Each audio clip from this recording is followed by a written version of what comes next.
కలలు కనండి, ఆ కలలను నెరవేర్చుకోండి అన్నారు మాజీ రాష్ట్రపతి ఏపీజే అబ్దుల్ కలాం. ఆయన మాటలను వంటబట్టించుకుంది తిరుపతికి చెందిన పోతుగారి చందన. 8 ఏళ్లకే టెన్నిస్ రాకెట్ పట్టుకుని వరుస విజయాలతో దూసుకుపోతోంది.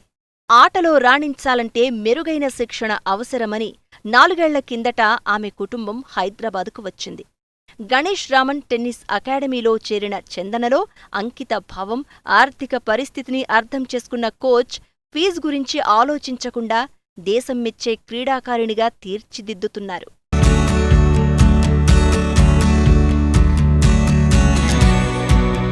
సరిగ్గా 5 ఏళ్ల కిందట చందనకు కాలం కొత్త పరీక్షలు పెట్టింది. వయసుకు వచ్చిన ఆడపిల్ల శిక్షణ కోసం నగరానికి వెళ్లడమేంటి, తెలియని మనుషుల మధ్య మెలగడమేంటి అని బంధువులు ఆడిపోసుకోవడం మొదలుపెట్టారు. కన్న తండ్రి కూడా ఇక ఆట చాలు, పెళ్లి చేస్తాను అనడంతో కన్నీరు పెట్టుకుంది. ఆ కన్నీటికి తండ్రి హృదయం కరగలేదు.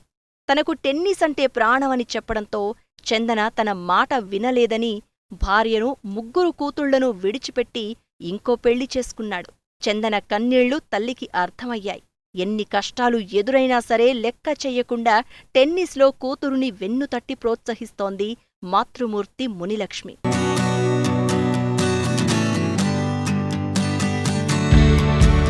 మునిలక్ష్మి చిన్నపాటి చీరల వ్యాపారం చేస్తూ కుటుంబాన్ని పోషించుకుంటోంది. వచ్చిన కొద్దిపాటి సొమ్ముతో 3 కూతుళ్లను చదివించుకుంటుంది.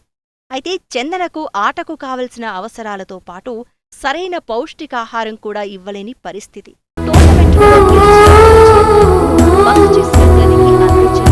తిరుగు ప్రయాణానికి డబ్బులు లెక్క చూసుకుంటూ జనరల్ టికెట్ కొనుక్కుని ఇంటికి వస్తోంది ఆ అమ్మాయి. మొదట్లో తోటి క్రీడాకారులు ఇచ్చిన రాకెట్, దుస్తులు, షూస్తో టోర్నమెంట్లకు వెళ్లేది.